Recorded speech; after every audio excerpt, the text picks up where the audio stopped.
In the case for Hamza, all I can say for us as individuals is that we should pray for this individual. I say this because there's clearly a lot going on inside of him that he's running away from.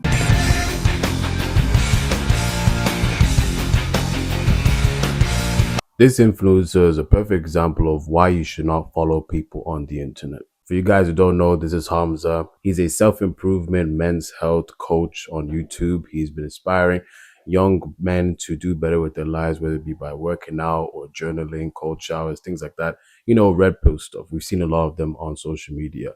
Now, I'm not going to sit here and say that he hasn't helped people.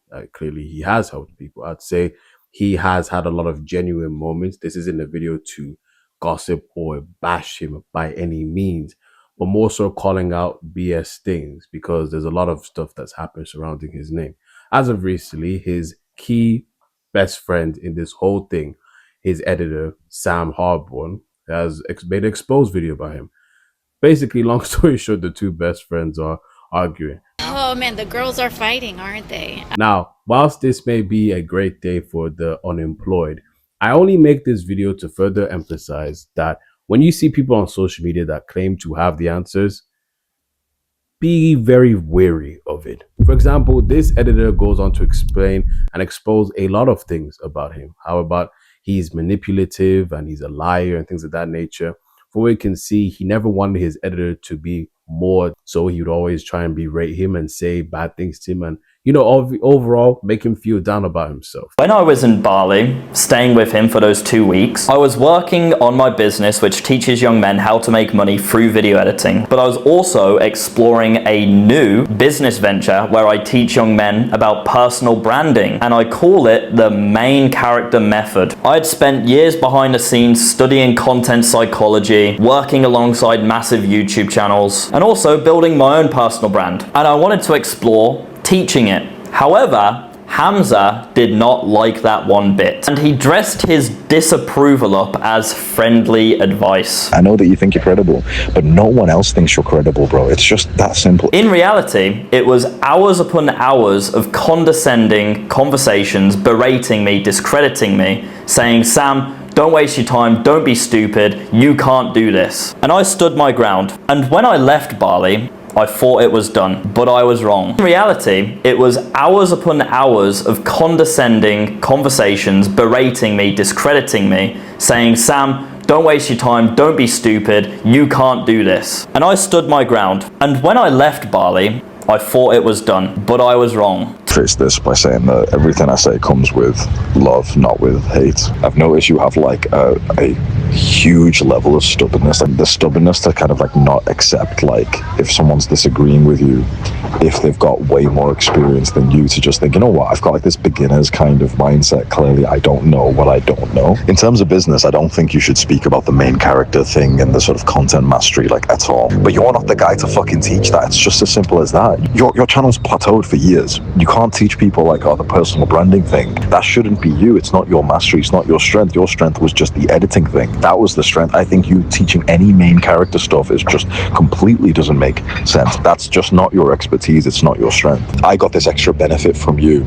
where I was paying you for editing, but then I got your sort of like emotional support. Again, bro, I say this with love. This is probably going to sound a bit offensive, but your family's basically fucking poor, bro. Your family's fucking poor. Like, fuck your fucking pride.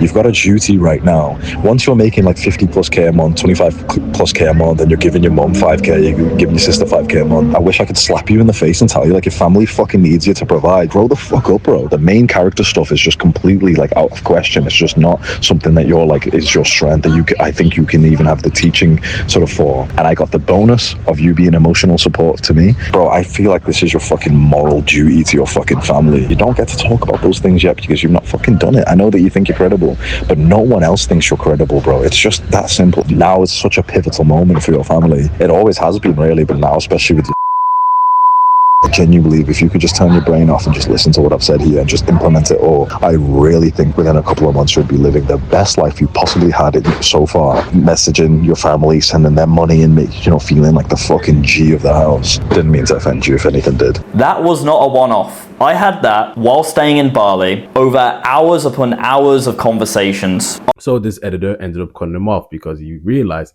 This guy was all types of weird, trying to constantly manipulate him. I'll link the whole video in the comment section or the description, but it's pretty dark stuff the way he constantly trying to manipulate and stuff like that. And it's the same tactic he uses on his audience. Now, you could say it's a good business strategy and it didn't mean any harm, but in the context of the editor, it's very nefarious in the sense that, like, you constantly try to put someone down for your benefits and your gain. Additionally to that as well, there's also been a claim on him where, well, not a claim, he's confirmed it now, but he is a person who's always prided himself on building muscle, going to the gym and staying natural. This now, his editor has exposed that he is actually on TRT. For those of you who don't know what TRT is, it's a testosterone booster thing. So it's basically steroids, anything that you have to inject in you to make yourself better, even if it's by controlled or in a safe way, it is steroids. Go and ask any fighter, any boxer, they will tell you it's steroids. So naturally speaking, he comes out revealing this to his audience and stuff like that. And now his audience is really not liking that for a very key reason, for the simple fact that they constantly had these kind of body issues where they work so hard to make sure that they get their body in the right way. But when you have an individual who has a quote unquote unrealistic physique per se, and these people are trying to match that or thinking that hard work is going to pay off, it gives a very, very false precedence to your subscribers, making them very self-conscious and very, self-absorbed with the fact of being just like you, only for them to realize that the whole time you was lying to them. So now there's trust being lost and things of that nature.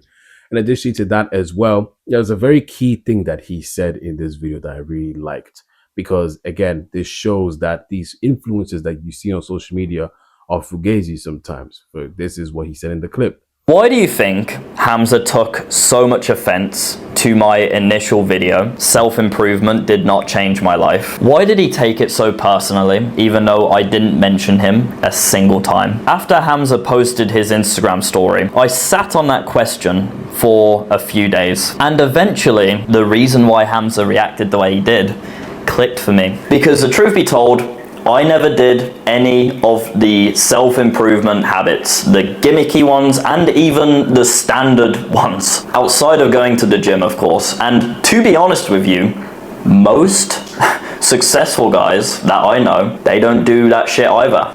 Do you get it yet? My video was simply my story, how learning a skill and building a business did more for me than cold showers and gimmicky habits ever did. And yet, Hamza fucking lost it. He publicly slandered his best friend, implied that I was a backstabbing, money-hungry scammer.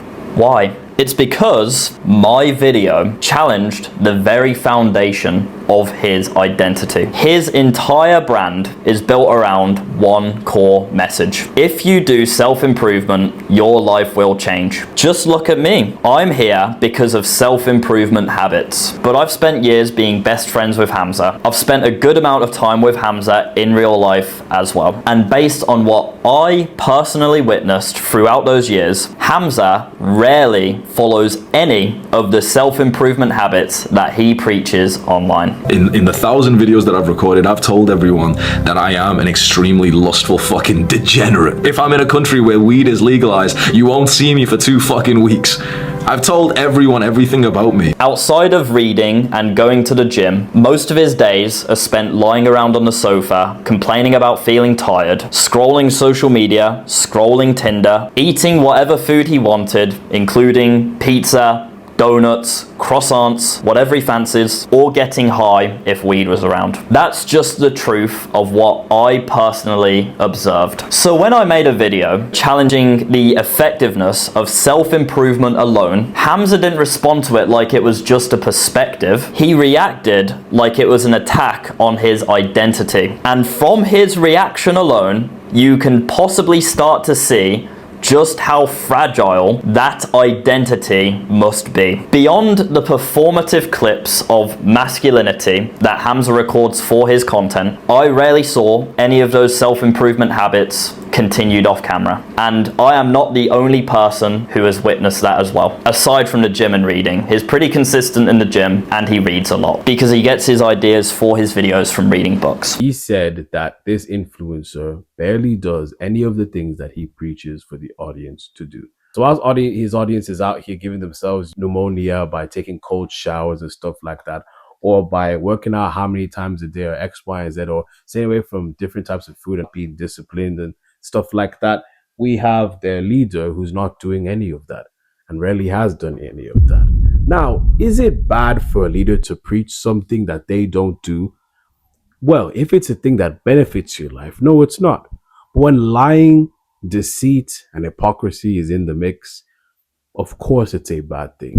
You have told these people to do such an unrealistic thing, such an unrealistic way of working out or improving your life, when really that wasn't the thing that made you successful, when really you don't even like doing that thing as well, when really you are not part of the thing that you preach about. And now you have a bunch of young men who are angry and confused because they spent years following you, believing that they do things exactly how you claim to do them, that they would be great. But little did they know that you did none of that. I think it's interesting to hear the editor say that, because for the editor to say that you don't need to do those self-improvement things to be successful, I think that was one of the realest things a social media influencer could say. So shout out to him. The simple fact that, guys, to be successful, to do things great for yourself, and I'm so, because it's coming from someone who's done the gym for a long time. I can bench very big weights. I've been there. You know what I'm saying? The things that you're looking for, the fulfillment, the career, the things that you want, they're not gonna come from cold showers. They're not gonna come from putting yourself through hell in the gym. They're not gonna come from any of that. Realistically speaking, if you look at all the successful people in the world, they're not, going to the gym or doing cold shower, any of that crap. They just know how to analyze the market. And this is the solution I want to give to you people out there, because each and every one of you on this video has a skill. You do, whether you believe it or not. Your problem is you just don't know how to monetize. So my advice to you guys, right? Get very locked in what you are good at. Get very locked into that. And yes, work out, keep in shape, eat healthy and stuff like that. But don't beat yourself up if you're going to have a cheat meal. Don't beat yourself up if you have to take a long break from the gym. Because I've had many days where I had to take a long break from the gym. You know what I'm saying? And you may feel like, oh, you're lazy because of that. Nah, sometimes you just got to park things to the side. The older you get, it's interesting. The older you get, you realize that there's more to life than doing this unrealistic way of improving your life. And once you realize that, you take things a lot more easier. I'm not saying be a bum. I'm not saying be silly. I'm not saying that the things this man preached was, bad. What I'm saying is, don't put pressure on yourself. I think this, influencer is getting the very big backlash of it because he never approached things on a realistic way. He constantly mocked people for doing things that just wasn't the way that he does them or claimed to do them, when the whole time he was the exact person the whole time. So you had all these people putting this work, this unrealistic thing, selling them courses and taking their money and stuff like that, when you were a fraud. And that's why this downfall is so sad. Because despite him saying the right things or preaching the right things, the very fact that he was being a hypocrite, the very fact that he made his followers do things that he's not doing, the very fact that he lied and did all types of manipulation and X, Y, and Z. So as I don't really care about the important drama between the two. All I really care about is that there's people out there who need to understand, no matter how good your influencer's life may be, or may seem, or may feel, know that your time will come, and know that they are not telling you the full story. Do you understand me? They're not telling you the full story. They need you to believe in their dream. They need you to believe in their cult logic. They need you to believe in their fantasy, because that is the product. The product is a dream. When you start buying into these influencers' dreams, you fail to have an independent mind, and you fail to live an independent life of your own, because you're constantly following the ways of people that do not follow their own advice. Now, Hamza isn't the first fraud, and he will definitely not be the last, but be wary, be mindful. Don't just follow anyone you see. Now, look, we've had the hard conversation about Hamza. We've talked about how it's important for young men to not follow everyone that they see, or people in general to follow everyone that they claims that they're living such a perfect life and they want to teach you how to live that perfect life. We've experienced and we've learned this through many different examples. But in the case for Hamza, all I can say for us as individuals is that we should pray for this individual. I say this because there's clearly a lot going on inside of him that he's running away from. Like when you look at Hamza's story and even the way he speaks now, you know, going back to the very beginning of his origin story, there's a lot of things that he's been through. Now, I don't know what in depth happened to Hamza to make him like this, and neither do I really care at this point. I don't think it's relevant for any of us to really know in depth why he's like this. I think at this point, with the amount of people he's hurt, like his ex-girlfriend and his ex-best friend, and the other friends that consider him a bit dodgy, he needs to do some self-examination of himself, his actions, and really start to see things from a view less of, oh, I'm just a person, do what everyone else does, and actually take responsibility of the fact that he has impact. His actions do have an impact on others, whether he likes it or not. He needs to change, or it's going to continue to break him and destroy him, whether it be internally or publicly. I told you one thing, which was trickle truth. That's where a girl will admit to you, whether you find something out on her phone and you say, "Who's this?" and she's like, "Oh yeah, it's just the guy. No, we've never really done anything. Yeah, like we kissed once." She fucked him many times. In fact, this is my first ever girlfriend. This happened with her. I think this is the reason why I became quite fucking red-pilled bad boy. First ever proper girlfriend, fell in love with her. So she was my everything, I was her 20%. And one day I remember I came into her apartment, her room, and she was texting a guy. And I straight away got the gut feeling something was wrong. I say, "Is he a guy that you've been with in the past?" No. Eventually she tells me yes. I remember this moment because I was on a call with her on FaceTime, and I was in my garage in the middle of a workout. And I said, "Tell me the truth or I'll never speak to you again. How many times did you speak? How many times did you have sex with him?" And she goes, "Lots of times." "Did you use a condom?" "No, we never did." I remember I had the phone on me like this, and I put it up to the screen, and I went like that. I literally got my heart fucking broken. And now hundreds of girls have been ruined because of that. Thanks, Sophie. You ruined us all. I don't give a fuck. I don't give a fuck that some little dweeb was upset at me fucking the girl that he wants. I sound like an asshole, but the thing is, there's no morals involved. Nobody's gonna look out for your fucking feelings. The girl that you've been texting, for months and months. Remember the last girl? She was getting pounded by a guy that had no remorse for you. You want to be another man's fucking testosterone boost. Because that's what it used to feel like for me when I was in the backseat with this girl, and I'd see her Snapchat blowing up, I'd see her text messages from all these guys. It would make me feel like a fucking G seeing these losers, thinking, yeah, but I'm the guy who's here. You want to give another guy that fucking boost? Are you a fucking cuck? And I'm going to be honest with you, again, I established my boundaries or my values with you, and I told you before, and I'll tell you again, bro, I feel zero remorse and guilt for this. Zero. Not even at all. I made a video last time about main characters, and you guys should watch that. But what I've noticed about today's society is that a lot of people say that the main character, but don't want to do the internal work to heal the negative traits of main character stuff. They just want to view everyone as the villain and everyone else being the problem apart from them. And even if they do acknowledge what they've done wrong, they say, oh, everyone does wrong. Hamza can't do that. Neither can you. Not any of us can do that. And the thing is, a lot of us can enter this kind of mentality. Maybe not on the scale of Hamza, but it could also happen to us at any time. I guess with this video, I did want to what I want to do going forward with a lot of people that I cover topics on is remind everyone to pray for these people.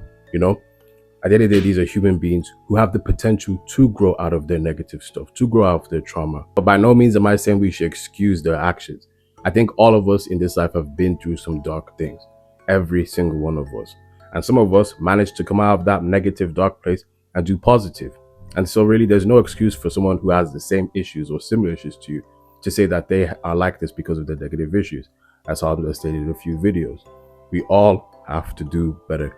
We all have to be better. We all have to know and act better because we are going to meet other people in this life. And our actions and our way of living is going to impact them. Use this as not only an example to stay away from scammers, but also to have deep self-examination, which is what Hamza lacks. He always looks at the outward appearance, but never internally. And I hope the person watching this video understands that even if you think you're doing great, always self-examine your heart. Always self-examine yourself. This is what the Bible talks about all the time. And I think it's a beautiful thing to always self-examine yourself because then you can do better and perform better for people who need you. I would hate for all of you to go years without knowing this kind of stuff. And I'd hate for all of us to laugh at someone else's problems when we still have a log in our own eyes. So let's all be accountable. Let's all be knowing of what we need to do. And like I said, let's pray for Hamza and every other person that I cover these topics, because they can still change. Yeah, they've done silly things, but they can still change. So just wanted to remind us all to do that. But what do you guys think about this video? Do you agree with what I have to say, or do you have any contrary thoughts? As the case may be. I hope you guys enjoyed this video. And that being said, God bless, take care, and I'll see you guys next video.